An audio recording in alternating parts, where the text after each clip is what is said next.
Okay, good evening, everybody. Coach Micheal, Burt. Hope you're off to a great Sunday night. I know you're committed when you show up on Sunday night, Labor Day weekend, right? You're committed or bored, right, Chase? Is that fair to say? You're committed or you're bored, or you're looking for something to do, or you're just a diehard advocate and you know you're going to get some value tonight. So I'm going to let everybody jump on tonight. I see some old friends and new friends tonight. So we're going to let people jump on tonight. Tonight we are breaking down the concept of remarkable boldness, which is a concept I'm incredibly excited about. And when you study the habits of the top 1% of performers, you have to ask yourself, if you have children, which of the attributes of the top 1% would you actually give them? If you could only give them one thing, what would you give them? Would you give them remarkable boldness, which is what we're going to talk about tonight? Would you give them intrinsic motivation? Would you give them the connection skills, the ability to connect to people and put off the impression of increase? Would you give them grit and resilience? Or would you give them the ability to lock in and see something through to its conclusion? All of those are habits of the top 1% of performers, guys.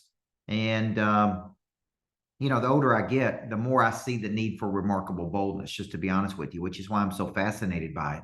I'm doing these pop-up webinars, masterclasses. It keeps me fresh. A lot of people ask me why I do a lot of the things that I do. And one thing is it keeps me fresh. I have to sit down and I have to map these out. I have to plan and prepare. I have to think about, you know, what I want to say. It gives me the ability to break concepts down and deconstruct. And then I test a lot of concepts on which books I want to write, which books I don't want to write. Do I have enough passion? Do I have enough passion for the book? You know, is this something I'm deeply interested in? As I like to say, am I fascinated and motivated by the concept? And so when I'm doing these pop-up trainings, I really got this strategy from JT Fox, who on a Friday would say, you know, I'm doing a 1 hour training tomorrow, and people would show up. Okay. And so it's one of those things where it's like, okay, what am I interested in? So we chose about 6 topics that I want to do training zone. And this is one of them tonight. So we're excited about you being here. Hope you're having a great Labor Day weekend. Probably got a little bit of time to think. And just a little thought here. If you study self-made billionaires, these are billionaires that started with nothing, created over $1 billion of value. All of them said that they had their biggest ideas when their mind was fresh. Okay, when their mind was out to play. So that happens to me a lot on the weekends.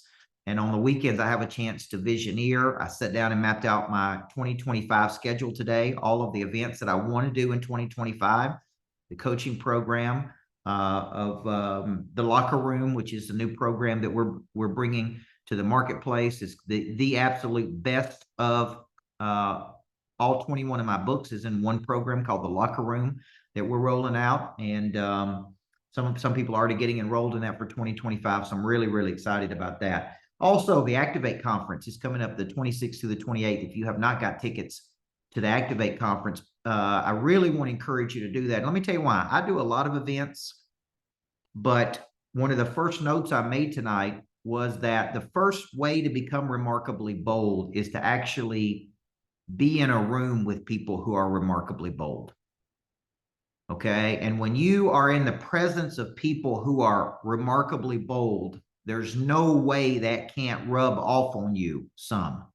Okay. And in the 08 and 09, I was coaching the largest independent home builder in the state of Tennessee that's typically building about 700 to 800 homes. We were in the middle of a national recession, and he would walk into a meeting and literally make a, you know, multi-million-dollar decision in a matter of seconds. And it, in those days, absolutely scared me to death. I'm like, man, we're in the middle of a recession. You're losing millions of dollars, and you just bought a piece of land for $20 million.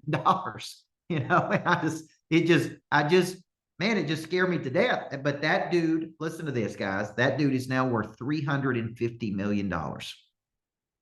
He made $55 million last year personally.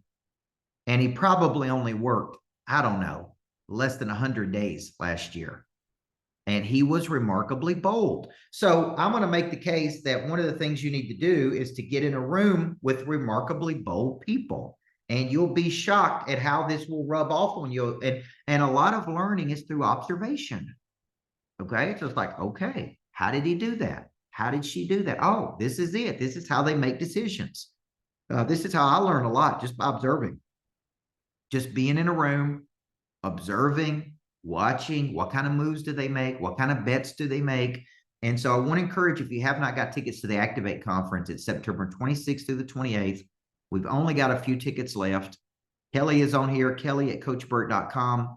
Okay. We've got incredible events and parties and all these kind of things. We're doing one at the hangar where all the private jets live, which we'll be doing the Saturday night party there.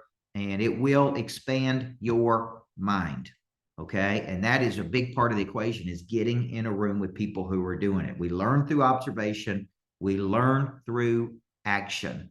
Okay. And so that's really what I want to encourage you to do, because this will be good for you. You can thank me later, folks. After you come and spend a couple of days at the Greatness Factory and you're around other people who want to be great, some of you just need to change your environments and you need to get in a better environment. Okay. You need to get around people who are playing at much higher levels and much higher frequencies. Okay. So let's get started tonight on this concept of remarkable boldness. I'm going to go about 35 or 40 minutes. Jana, you're a co-host on here, so you can let people in as people come in tonight. You got Jana Creel on my team here, who's an integrator for me. You got Kelly Eisler, who is a client success manager in charge of Success School, and a client success manager, and on our sales team, who's on here with us tonight. And if you have any questions at any time, just reach out to these ladies either privately through the messages or just send them an email. Okay. All right. I gave you the habits of the top 1%. Okay. If you didn't get to write those down, I want you to write them down, because this is in the book, Flip the Switch. If you want to be in the top 1% of performers, then these are habits you can acquire. Number one, remarkable boldness, which is what we're going to focus on tonight. Number two, intrinsic motivation, which are deep reasons you do things when you don't feel like it. We call those because goals. Number three, connection. I'm going to use, they put off the impression of increase. Okay. Number four, grit and resilience, which is the ability to have passion and perseverance. And number five, ability to lock in and see something through to its conclusion, even when other people don't think you can do it. These are the top 5 habits of the top 1% of performers. Now, we're going to park on one tonight, which is remarkable boldness. Okay. Now, I'm going to start, and I'm going to kind of work through a cycle of notes of why I put this together, because I see people that start with insecurity, and then at some point they move to confidence, but very few move to the third level, which would be remarkable boldness. Okay. When I was a young basketball coach, on a napkin one day, I made an observation. And the observation was, confidence was the one thing that affected everything as it related to my players. And I wrote down on a napkin, confident kids would try anything. Insecure kids would not try, because they worried about failure and embarrassment and all of these things. So I kind of had a revelation, Ryan Botner, that confidence is the one thing that affects everything. I mean, if there's 8 billion people on planet Earth, can we all agree that confidence affects all 8 billion people? So one thing that affects everything. It's either your greatest asset or your greatest liability. Okay. Now, you think of success and you think of confidence. Confident people move forward. Confident people take risk. Confident people are not afraid of rejection. Confident people Try new things. Insecure people always do the same thing. They contract to places of comfort. Insecure people always go back to comfort.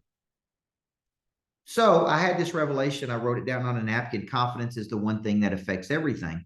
So for many years, I focused on that one word. If I could take a person and help them become more confident.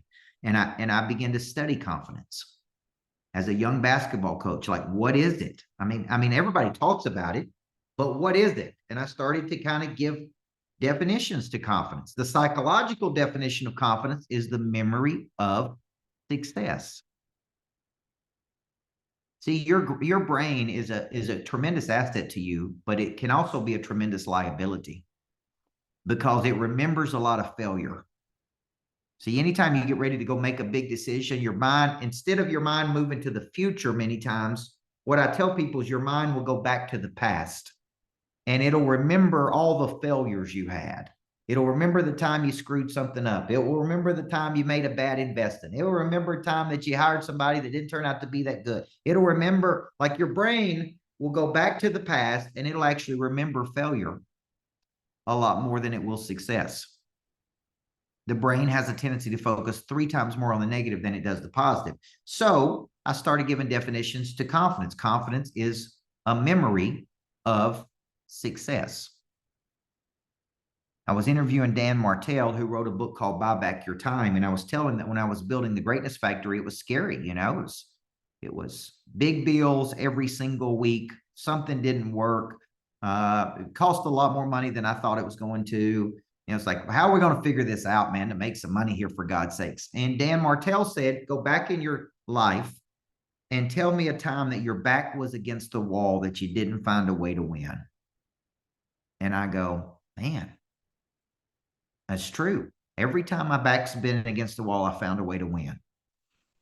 He goes, Coach, as long as you know that, why would you ever be worried about anything? Now think about that. Go back to a time in your life when your back was against the wall that you didn't figure out a way to win. See, that's a memory of success. See, when you start feeling insecure, I want you to go back to a time in your life when you were winning. Go back to a time in your life when you were doing big things. Go back to a time in your life when you had success. So confidence could be defined as a memory of success. Now, this is not boldness. See, we're not at boldness yet. We're just talking about confidence. There's a big difference between confidence and boldness. Okay. A second definition of confidence is an internal knowing that you can create or manifest what you see in your mind. Okay. And this is why I'm actually fell in love with the work of Price Pritchett. You know, from 18 to 25, I studied Covey. And Covey taught that there's 2 creations. There's a mental creation and a physical creation. We go there in the mind before we go there in the body. All things are created twice, first mentally, then physically. But we have to see an imagination, and then we have to move. We have to take a physical action to manifest it. Well, most people don't believe they can manifest it. So what they do is they see other people, Steve Miller, and they go, yeah, he could become a multimillionaire, but I could never become a multimillionaire. He can do those things, but I can never do those things. Right. And it's like they see successful people, but they actually believe somewhere in their brain, they do not believe they can manifest. They do not believe they can manifest this. Now, I was watching an interview today with Dan Martell and Ed Mylett, and it was Mylett interviewing, it was Martell interviewing Mylett. And Mylett went back to a time in his life when he was running on the beach, and he ran past Wayne Dyer. And Wayne Dyer wrote a book called The Power of Intention. It's a guy I studied for many years. And he stopped and said, "You're Dr. Dyer, and you're changing my life." And Dr. Dyer said, I bet that's not true. I didn't change your life. You changed your life. And he started talking about disassociating your confidence with skill, which is a new one to me, and start associating your confidence with your intentions. See, I always associated confidence with your skill level. The more skilled you are, the more confident you are, which I do believe to be true. But Dyer said to my left that day, he said, disassociate your confidence with your skill and associate your confidence with your intentions. Do you have pure intentions? Do you have a good desire to help people? Do you really have, right? Like that's an interesting way to look at it. But he said something to him that day. He said, let me tell you about you. He said, Ed, you're going to change the world because of your intentions and because of your heart. Let me tell you about you. What he did is he gave him a shot of confidence. I always say when we're low on confidence, we can borrow from other people. So confidence could be an internal knowing that you can create or manifest what you see in your brain. See, this is really the separator between big time people and small time people. Big time people go, I can do that. Small time people go, I can never do that. Big time people go, I'm in. They commit. Small time people start sitting around and thinking about all these things. Like, oh, I don't know. I just don't know if we could do it, right? They really have a lot of doubt and insecurity.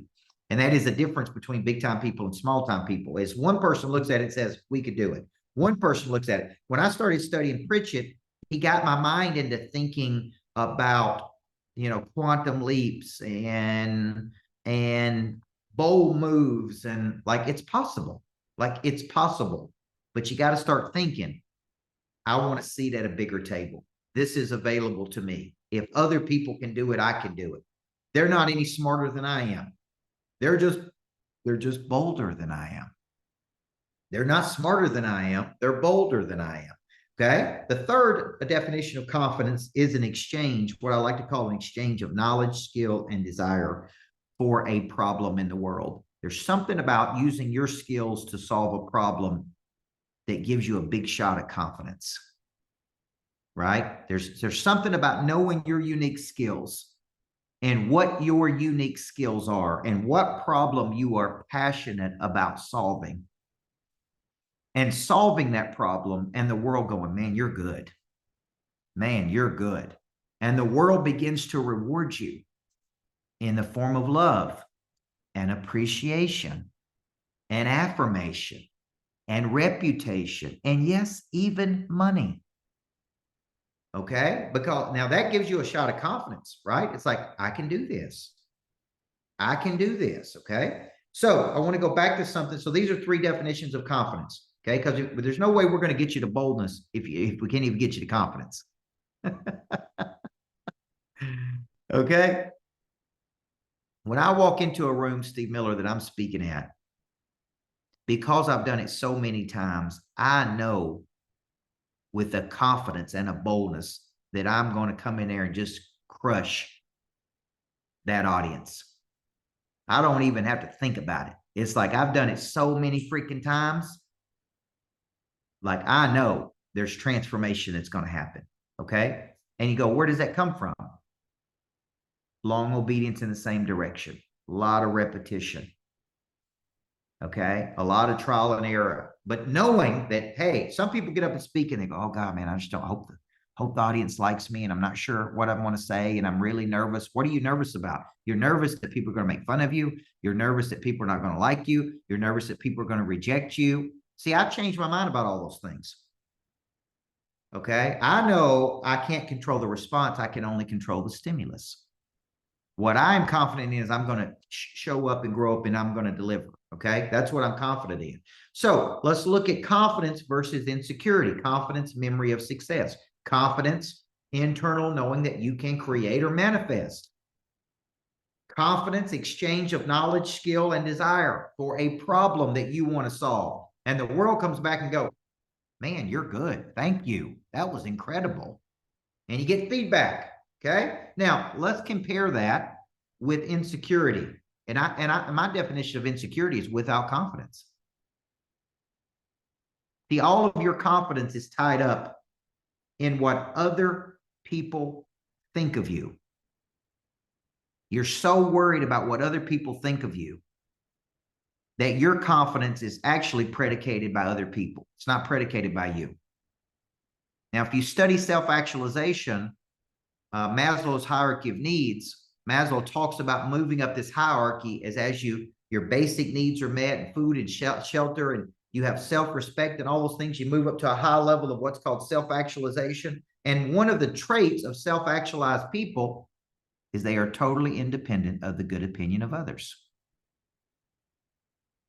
They don't care if people like them or don't like them. See, some of you have such a desire to be liked, such a desire for other people to approve of you, that you can never get the boldness because you're so worried about what people think about you every day. Now, Jim, guess what I figured out? The more I won as a basketball coach, the meaner people were to me. They were mean to me at the grocery store, and they were mean to me when I went to church, and they were mean to me, right? It's like I pull up today, and that Mercedes Maybach with the tag that says pray drive, and some people just look at me like, who does he think he is? Right? I pick up my daughter at the Christian school, and a person said the other day to me, they said, well, I'm not sure if I'm going to be in your coaching program because you're not the same kind of Christian as me. And I thought, what? I'm not the same kind of Christian as you. I said, I'm a little confused here, but since we're on the subject, I don't think you should be in my coaching program because I don't think I'm looking for the Christian that's going to judge the other Christians. So when you think about it, at first, Jana, here's what I wanted to do when that guy said that. I wanted to defend myself. Well, hold on a second. I grew up in a Church of Christ. I went to this. I've done this. I wrote a book called and then the more I caught myself trying to go, I finally just said, no. Excuse me. Let's just move on. Good luck to you. Best of luck to you. I don't work with people like that. Okay. So my point is, insecure people are without confidence. Now, this took me down a rabbit hole today of research on why do people become insecure. And this has a lot to do with your childhood. See, rejection starts very early in life. Some of you were rejected by your parents. Is that fair to say? I would be one of those. My dad, I grew up without my father. I never really had a good relationship with my father growing up. He never come to a baseball game. He's not a bad person. He's actually a really good person. He just didn't know how to be a dad. So rejection kind of started early in life for me. And I was always small and a small dude. So people were mean to me and bullied me when I was a kid. But I had a little fight in me, and I had a little, probably a little too much confidence. And, to me, rejection can start very early in life because of the way you get treated, either by your parents or by other kids or by your teachers. And this sense of rejection, man, it doesn't feel good, does it? I remember taking my daughter Ella Grace to the park when she was just a young kid, and she's very outgoing. And one day, one of the other kids didn't want to play with her, and she just could not understand. She came to me and said, Dad, why wouldn't they want to play with me? And I said, this is the way life goes, sweetheart. Not everybody's going to want to play with you. But think about that. That rejection kicks in early. Okay. And I've got two girls, and I know we got some women on here, but gosh, girls can be mean to each other. They can be mean to each other. Boys can be mean to each other, but girls can be real mean to each other. And the stuff that my daughter comes home and says the other girls say, it's like, good Lord, these girls. So rejection starts early. So we end up insecure because many years ago, we listened to the opinion of others and we let it define us. I'm not smart enough. I'm not good enough. I'm not pretty enough. I'm not this. I'm not that. And let me tell you what that ends up doing. It ends up having us contract to a place of comfort. And these are things that you're going to have to get over in your life. So this is one reason we're insecure. And the other reason we're insecure is we compare up. We don't ever compare down many times. Like, oh yeah, I'm in a better position than they are. We always look at somebody doing way better than us. And we go, man, they're richer than me and they're better than me. And they drive a nicer car than me. They live in a better house than me. And I feel so less than, right? And what this does is it breeds a lot of insecurity. This is without confidence. See, so we're trying to go from insecure to confident to boldness. We're probably not going to jump from insecurity to boldness, guys. We're going to jump from insecurity to confidence. And then we're going to jump from confident to bold. See, I see this with a lot of our coaching students. They come in timid. They come in without confidence. They come in nervous. They come in shy. Kelly could probably give you 100 examples of people that come into my coaching program nervous and shy and timid. And before I'm done with them, they're like stone cold killing machines. You know what I'm saying? It's just they're doing Facebooks. They've never done Facebook before. Because here's what they said. Oh, what if people make fun of me? What if nobody watches my videos? What if I don't do it? What if I don't sell anything? What if I don't do that? I don't have anything to say. Who am I to be on there? Like, that's what they say to me in the beginning. And then, man, shoot, I can't get them off Facebook. They're on Facebook more than I am, right? It's like they convert. So how do we move from insecure to confident?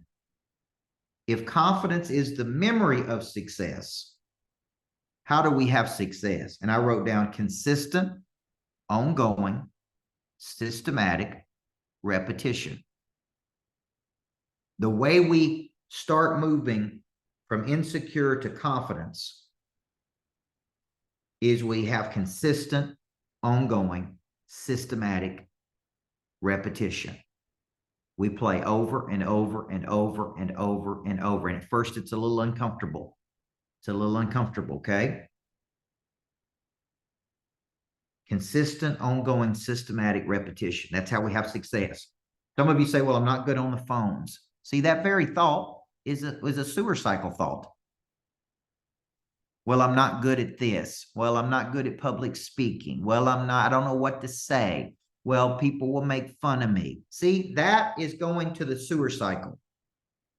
And the sewer cycle is one negative thought that has a negative subconscious emotion that produces a negative physiological effect that leads to a tightening of the body and underperformance. Success cycle says, you know what? I'm going to go for it. This is going to be fun. People are going to like me. I'm doing big things in the world. Okay. That is the success cycle. Starts with a positive thought. Leads to a positive subconscious emotion, excitement, enthusiasm, energy. Has a positive physiological effect on the body, loosens the body up.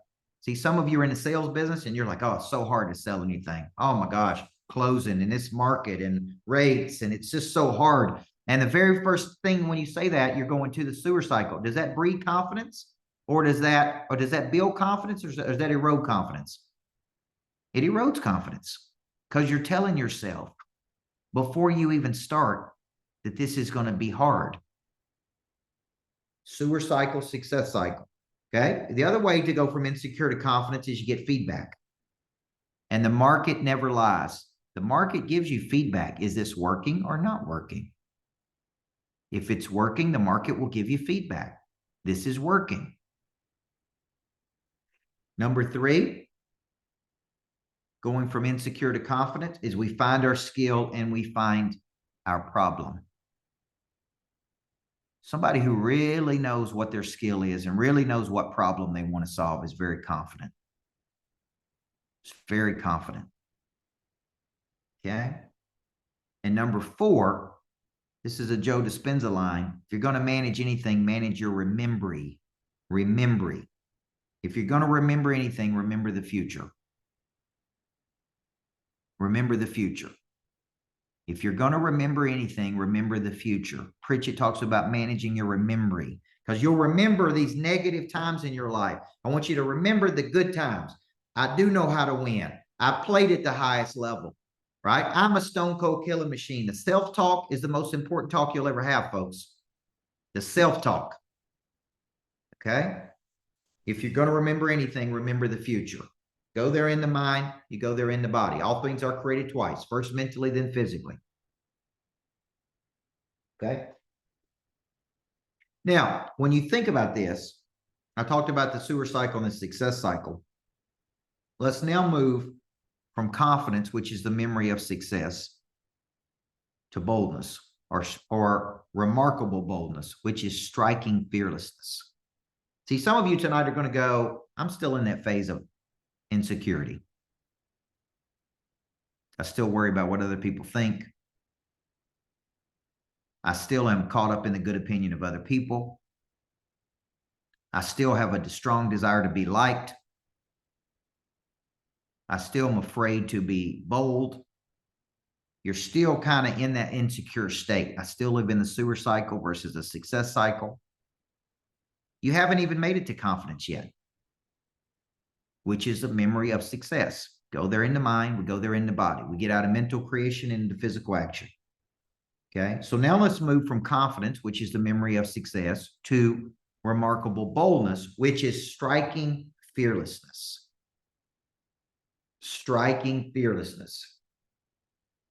Okay, now, if we're going to move toward this, what do we need to do? I wrote down 7 things. Number 1, we need to observe remarkably bold people. And you may say, well, I don't know too many bold people. I'm reading this book about Elon Musk. And number 1, Elon Musk's father treated him terrible. If you ever really understand this, they treat him absolutely terrible. And at one time, Elon Musk moved from South Africa as a kid to Canada. He had a few family members in Canada. He didn't even know where they lived. He didn't know who they were. He got on a train and came to Canada with a list of family members that his parents gave him as a kid. Can you imagine just as a kid, just being on a train and going to another country by yourself and you don't even know these people, these family members? Like that's Elon Musk. Bullied as a kid. Like, it's pretty remarkable. Took all of the money he made from PayPal, every single bit of it, put it into Tesla. Tesla was about a week away from completely going bankrupt when he figured out a way to win. He's just not afraid of anything. And it's like, why is he not afraid of anything? So you may say, I'm not around any remarkably bold people. Well, you could read about them. You could study them on YouTube. It's like you can observe remarkably bold people. Okay. So number 1 is observe remarkably bold people. Number 2, you got to change your mind about fear and rejection. You got to change your mind about fear and rejection. Now, I like Jimmy Evans. Jimmy Evans is one of my favorite pastors. He's a straight talking Texas pastor out of Amarillo, Texas. And he did a whole series that I probably listened to, I bet 100 times. And it's called I Changed My Mind.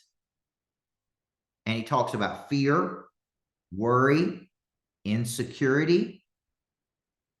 And I listen to that in the mornings because it helps me shift from worry and anxiety. I'm a guy who naturally wakes up in the morning with worry and anxiety.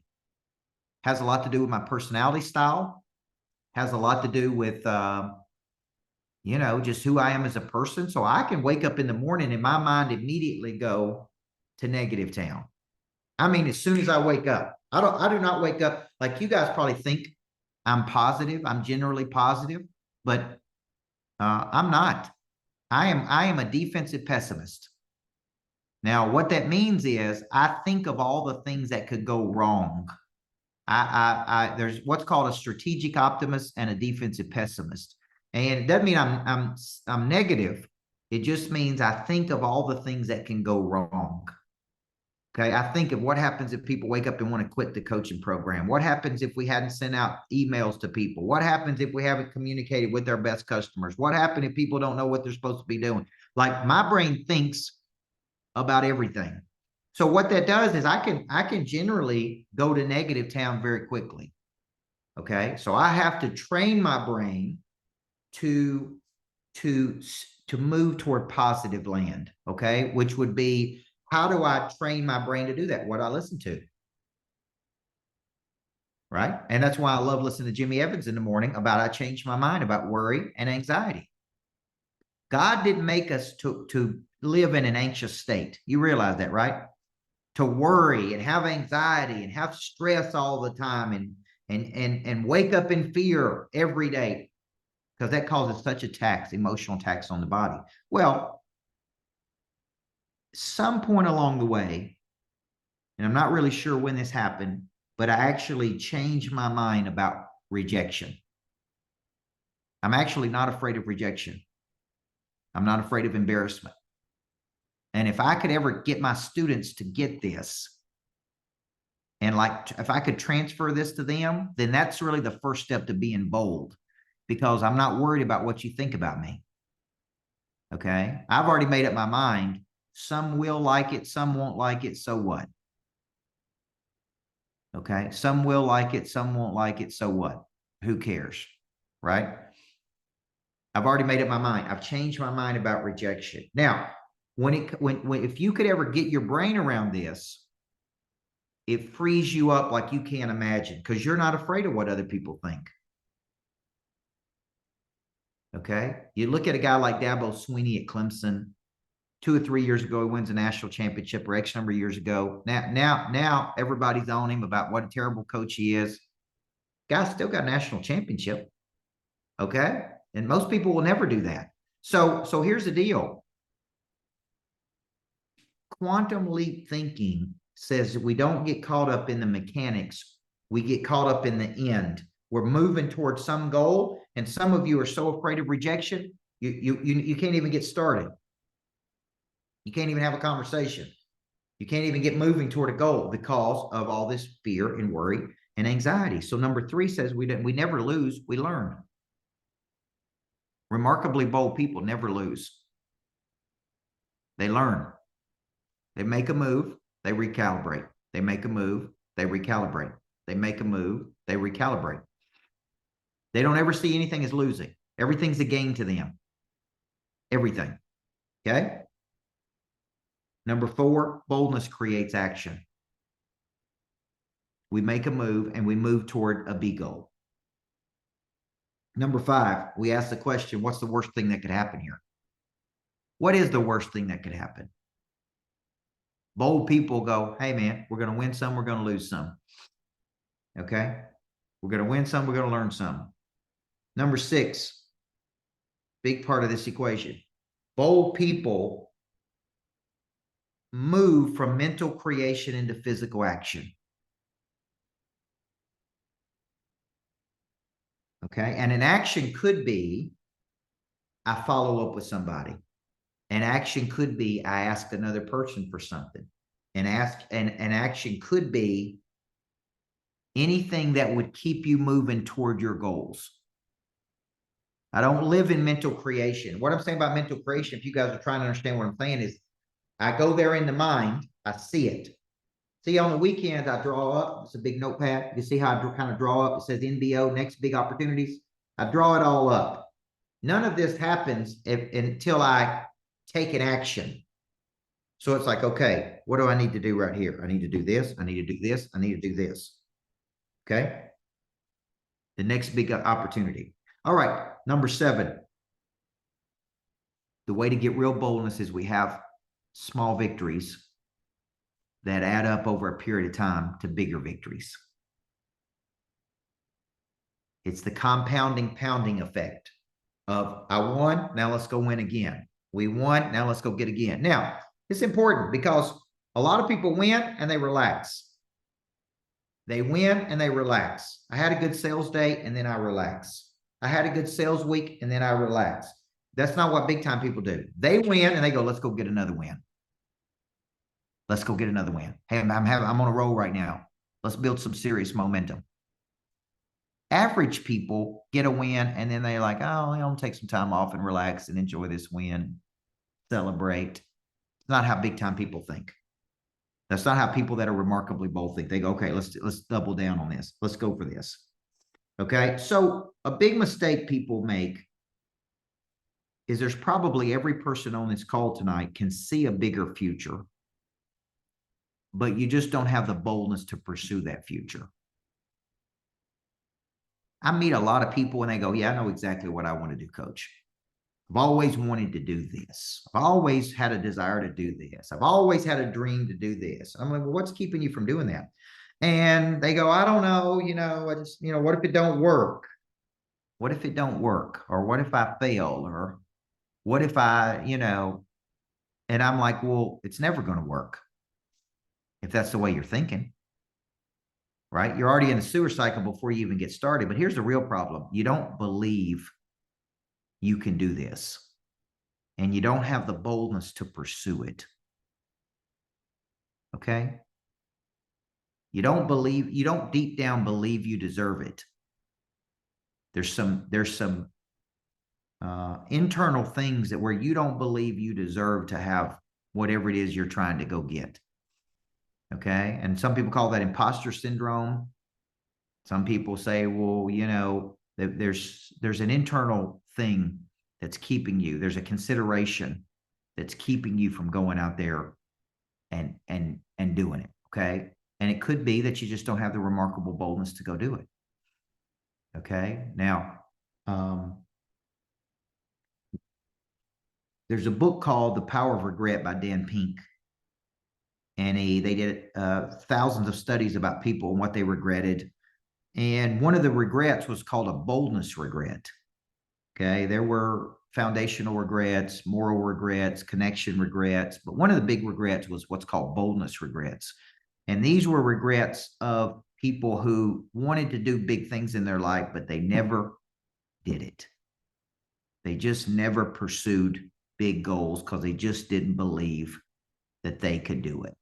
And later on in life, that was a big regret to them. So here's 4 questions that I have for you as we kind of wrap up tonight, and I'll take a few questions. What does a seat at a bigger table mean for you? What it doesn't mean for me is having one greatness factory. See, a lot of people would build something and they say, well, that's good, man. We built it. That's good. A lot of people would win one championship and say, well, that was good. We won a championship. A lot of people would make $1 million and say, that's great. Made $1 million bucks. A bigger table for me is consistent expansion around the world. It's a big place. It's consistently thinking, how do I take this thing around the world? Okay. What does a seat at the bigger table mean to you? Number 2, what bold moves do you need to move in that direction? What bold moves do you need to make to move in the direction of the big table?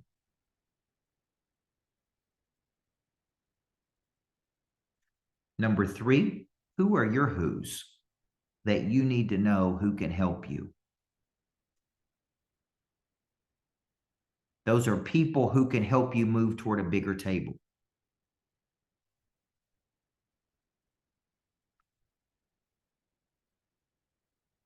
And they're people. Okay. And number 4, what physical actions do you need to take to move toward a remarkable boldness in your life?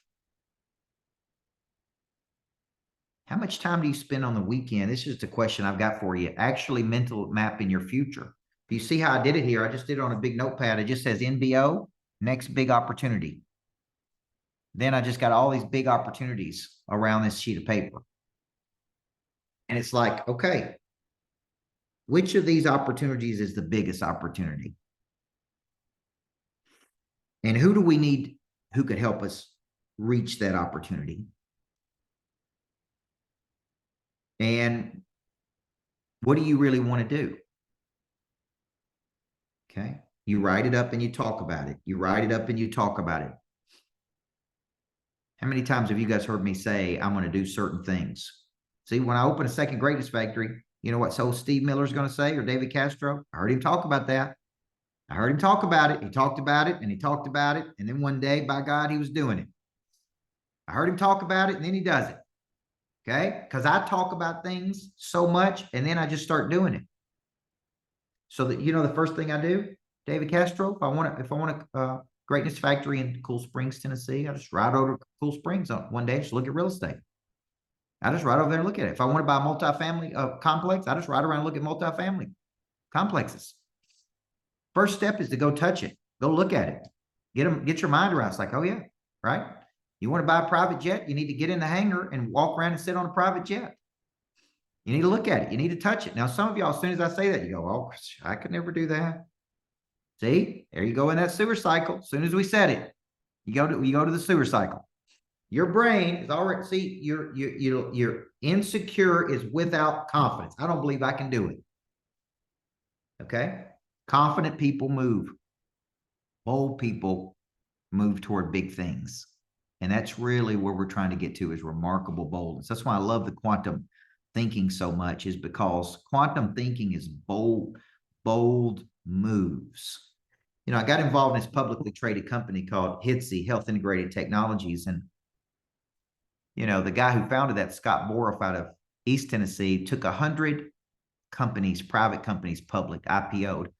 And he said, as an investment banker, he watched these people go public, and that was where the stupid money was, over on that side. And in the movie Wall Street, he tells a story of Michael Douglas in Wall Street. Is holding his phone up, and he says, "Man, I remember when 800,000 was a good year. Now 800,000 is a bad day." Right? I remember when 800,000 was a good year. Now 800,000 is a bad day. See, some of you, as soon as I said that, you're like, I can never make $800,000. Like, that's just crazy. Like, that is just crazy. Some of these people make 800,000 a day, not a year, not 10 years, but they found a vehicle and they had the boldness to go after it. They had to go boldness to move toward it. And that's where we're trying to get you to. Okay. We're trying to get you out of insecurity into confidence and ultimately into boldness. Okay. And the more you talk about it, the more you're going to do it. Okay. So 4 things. What does a seat at the bigger table mean? What bold moves do you need to make? Who are your who's? And number 4, what physical actions are you going to take tonight? Some of you just need to get in a room. You need to buy a ticket to activate and get in a room with some bold people. Rory Vaden left a company that he built, an 8-figure company, him and his wife, blood, sweat, and tears, left that company. 3 years later, built another 8-figure company. That's bold. Okay, it's bold. So what physical actions are you going to take tonight? Okay. All right, let's take a few questions. There's 3 things we got going on right now. We got a 90-day sprint with me. Guarantee you walk away bolder with me if you're coached by me for 90 days. Guaranteed. I can't guarantee a lot of things in life, but I guarantee you'll be bolder. Number 1 thing I ask people when they come and get coached by me, what happened? You know what they say? I'm thinking bigger. I'm thinking way bigger than when I came. I came with little bitty dreams. I'm walking out with big dreams. I got hopes and I got goals. What really happened there is the prey drive was activated. Okay. And I know how to activate the prey drive in a person. Okay. So you got a goal, you got a dream, you got a hope, you got an ambition, you got something. And the prey drive has been activated. People are thinking bigger. So I got a 90-day sprint going on right now. I've got another one in November.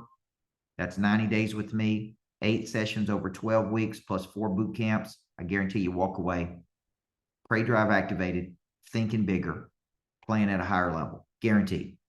Okay. Can't guarantee how much money you're going to make. We got a guy the other day that got in before he even got started. Made $150,000 first week with me. First week, not first year. First week. Okay. 150 extra thousand. He wasn't going to make in 1 week. So that's what kind of bold things happen when you get coached by me, folks. Okay. We're not playing small. We got to activate. I've been talking about it. I just got just a few tickets left, which is my conference in September. And then I've got boot camps that are coming up over the next 90 days that you can get into for a 1-day boot camp. Worst thing you could do is sit on the sideline and watch me on social media and just sit there and wait on something to happen for 1 day to you get started. Okay. Just 1 day, you know, it's going to happen. 1 day becomes never. Okay. So that is remarkable boldness. It's like, put me in, coach. I'm in. Okay. What questions do we have tonight on this remarkable boldness? Insecurity, bucket 1. Confidence, bucket 2.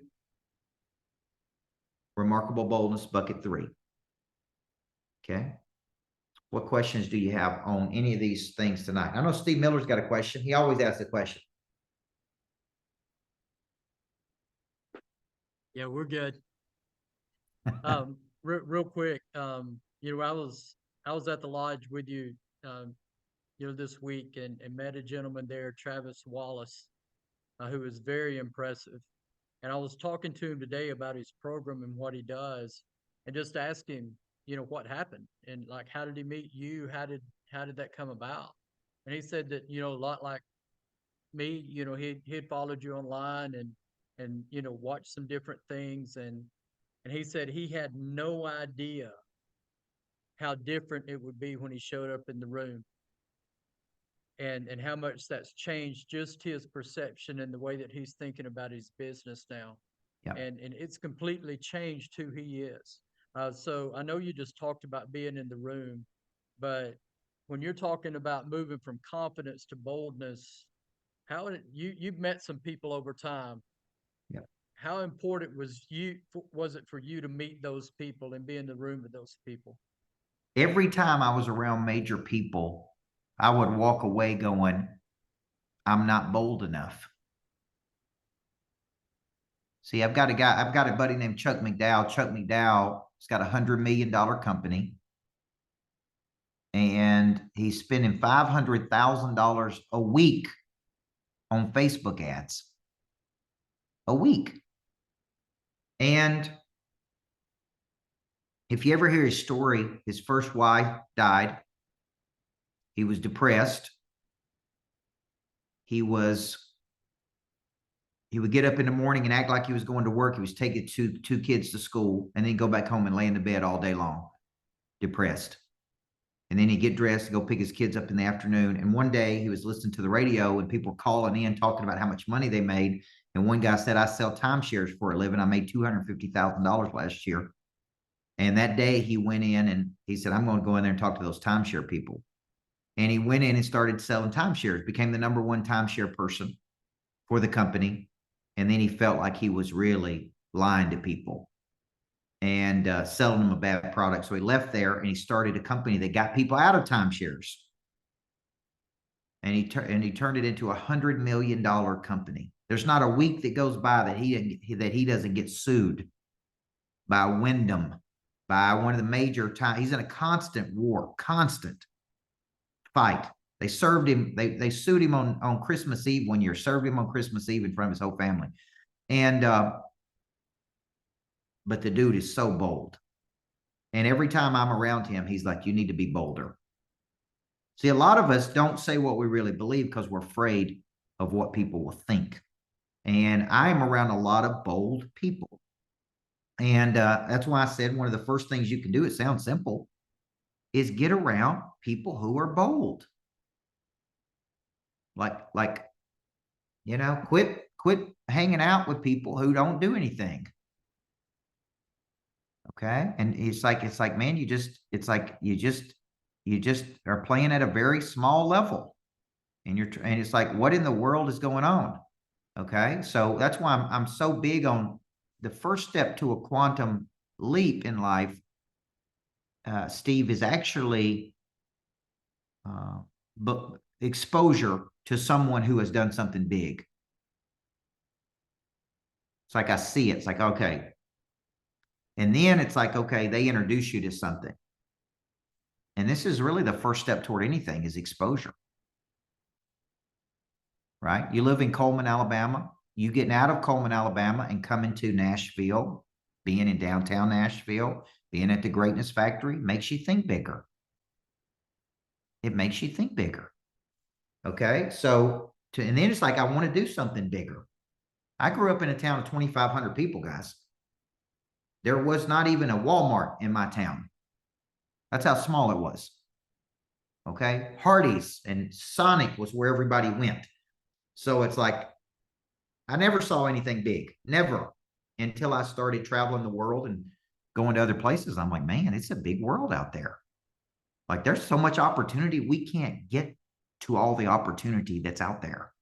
Like, I hear so many people say it's hard and I can't find any opportunity. It's like, come on, man. It's like there's so much opportunity, you can't even get to all of it. But it's never going to come to you if you don't get boldness. So some of you want investors, but you're afraid to ask people for money. Some of you want a new job, but you're afraid to go talk to somebody. Some of you want to pursue a dream, but you're afraid that, it's going to take too long or be too hard, or your family's going to make fun of you, for God's sakes. Right? Like, you let your own family talk you out of doing something bigger. Okay. Now, there's not a person in my family that's like me. Not one. Y'all do understand that? Like, nobody in my family reads self-help books. They don't go to seminars. Okay. They don't eat healthy. I'm like totally different than everybody in my family. Okay. Totally. Like, when I go home for Christmas, it's like an alien came home for Christmas. Okay. So I hear people say, well, my family's going to make fun of me if I go do something. It's like, so So what? What does that matter? You know, like why is that a big deal? Like, I don't understand.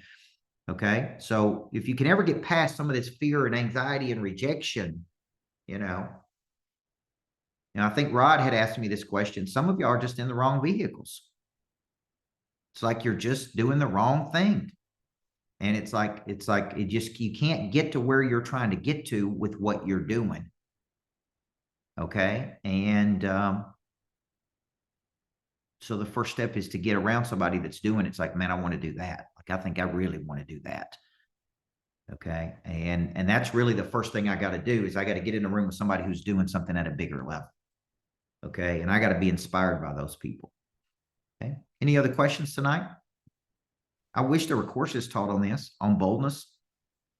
There's not any courses. I mean, I went to college for 9 years to get 3 degrees. I didn't have one course in boldness.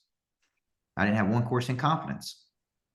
So there's no courses in school taught on these things. And this is really, if there's one common thing between a lot of the people that I work with, is they're just confident and they're bold. Okay. That is really what separates them. It's not they're any smarter than anybody else. They're really not smarter than anybody else. Hey, Coach, Yes. you said something last week in competitive intelligence.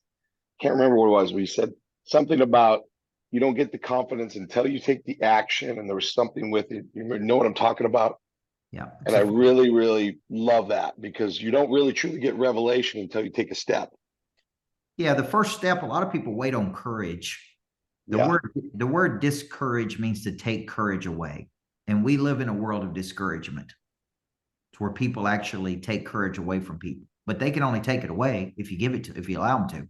So encourage means to give courage. Okay. So what Sullivan always said is, we're waiting on the courage to come, but the courage doesn't come. Commitment comes first.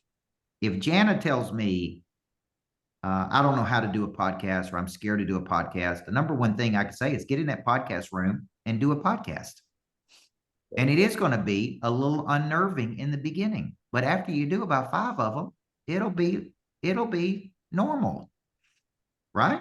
At first, but that's what people think. It's like, well, I don't know what I would say. Like, I don't know how to do it. It's like you commit first.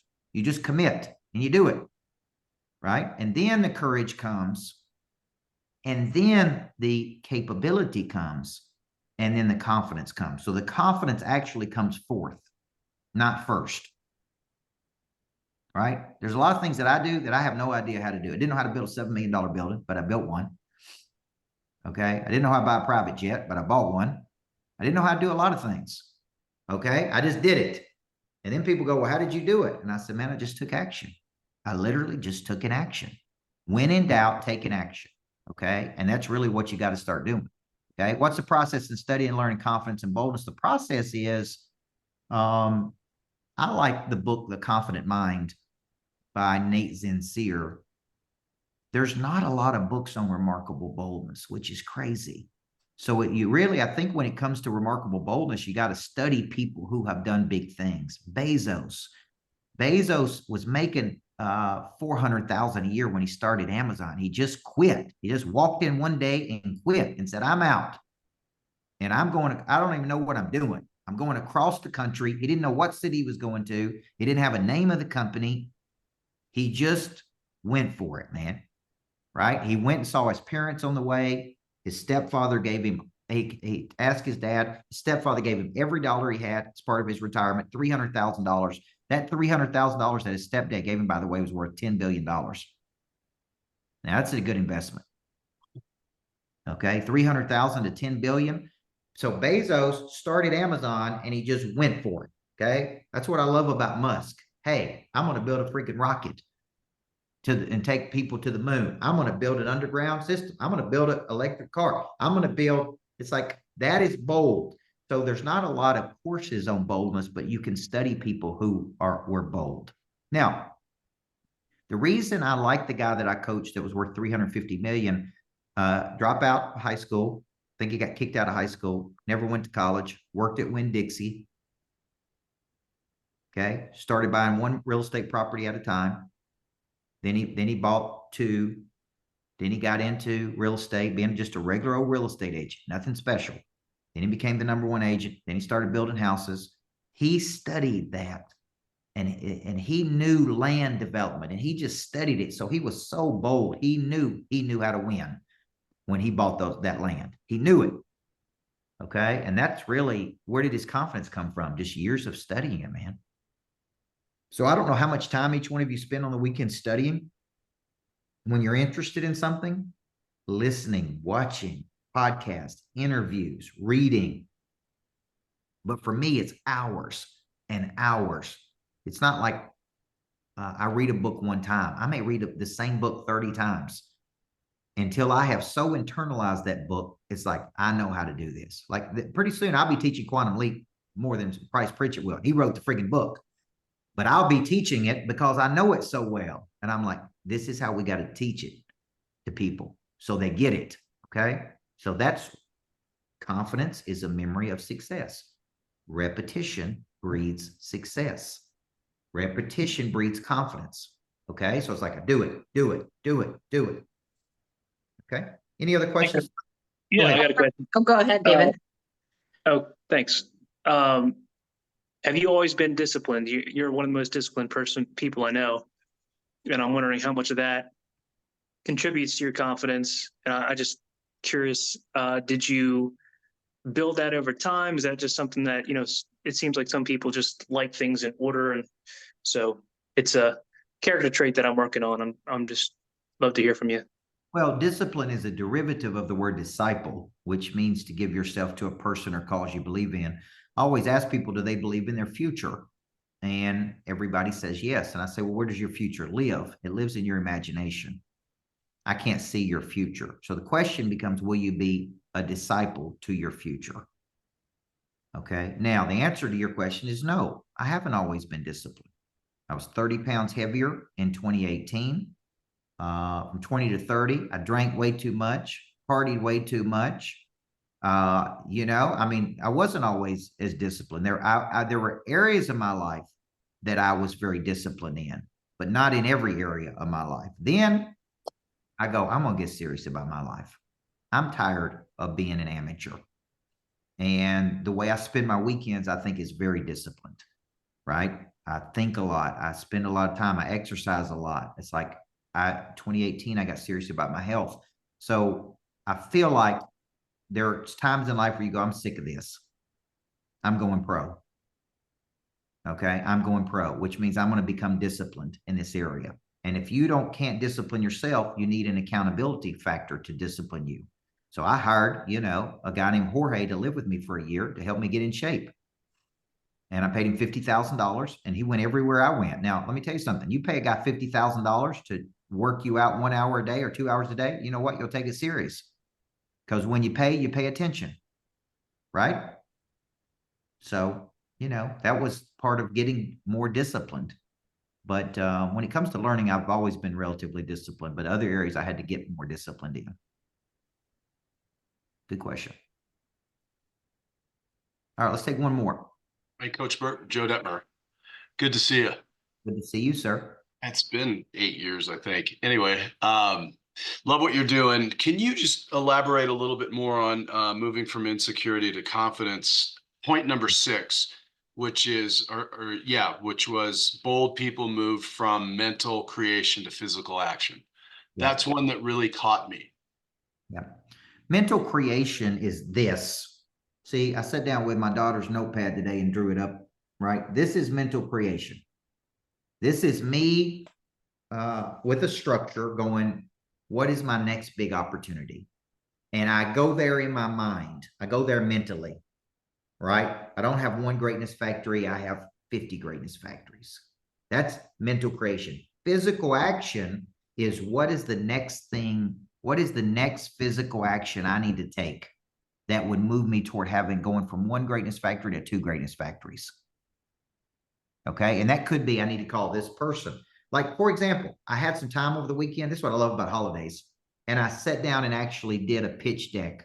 If I were going to raise capital, if I were going to raise $20 million, Joe, and build 10 greatness factories, and let's say each one was $2 million to build that retrofit, I actually sat down, modeled after another pitch deck, and actually took the time to write my own pitch deck for the Greatness Factor, which I've never done. Then I sent it to my accountant and I said, I have no idea if this is close or not close. You go through it and tell me how close these numbers are. And if you think it's good, I'm going to start pitching it to people. Everybody see that? That's going from mental creation to a physical action. It may not even be right, Joe. Like what I did, she may go, you need these things in it. You mean, but look, I'm one step closer to having a pitch deck to raising 20 million bucks. Now, what if I told you it don't even have to be perfect? I bet I could go out and raise 20 million and it not even be perfect. But people are going to ask me, what's your pitch deck? And if I don't have a pitch deck, then I can't give them a pitch deck. So that's really, that was a physical action that I did yesterday. I go, man, I'm proud of that. I felt good about that. Okay. No, that's good. I think that our mental creation, for me anyway, I always have limited my mental creation. There's a limit on what I believe that I may be able to achieve. So I don't go bold with that physical action to meet that mental creation because I haven't created that big, remarkable, bold mental creation. So that's something that really stood out to me. Yeah. Yeah. And I didn't understand it until I had a coach that really, he hammered me on that. We go from mental creation into physical action. And let me tell you what that does too. It keeps you out of negative town, because when you're taking action, you don't live in negative town. You live in negative town when you live in your brain. Okay. You get out of negative town when you actually take an action. And it's like, all right, I'm making progress. I'm moving towards something. This is good. Progress is a natural motivator of prey drive. It's a natural motivator for people. Dan Pink wrote about that in Drive. He said, these are 3 things that really drive people: autonomy, purpose, and mastery. Right. And it's like progress is a natural motivator. I think that was one of them too. Maybe there were 4, but it's like, I'm making moves, man. And when I'm making moves, I'm feeling good. And when I'm not making moves, I'm feeling bad. Right. It's like, I want to make moves. So if you're out there, I'll close with this, because you may be making money in one area of your life and you're like, I got to stick with this to make some money, but this is not really what I'm supposed to be doing. If you say, this is my B goal, you got to get into some type of action toward the B goal. If you're at A and you're trying to get to B, you got to do something to start moving toward B, or B never happens. Someday becomes never. Okay. Someday becomes never. So like, who can help me? Now, asking those people, it's going to take some boldness. If I say I'm going to go out and raise $20 million, people are going to say, why should I give you $1 million? I got to be bold enough to go, you know what? Because I think I'm going to blow this thing up and it's going to be worth a lot more than $1 million. Okay. It's boldness. I don't know, because we're going into the future and I didn't bring my crystal ball with me tonight, but I do believe, like, I think I can do this. If he can do it, she can do it, they can do it, I can do it. And that's really the shift that you got to make. Okay. All right.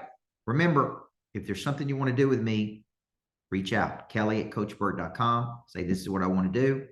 Okay. Good session tonight, guys, on Remarkable Boldness. We will be sending the replay out. 107 people registered and about 30 to 35 showed up. So that, I thank you for your commitment tonight. I show up tomorrow. I'll coach at 12:30 on Labor Day, man. I show up just like I always say I'm going to, because that's who I am, right? That's who I am. I show up, I grow up, and I deliver. All right. So great session tonight. Let's be remarkably bold. Thank you. Everybody needs a coach in life. Love you guys. Make it a great night.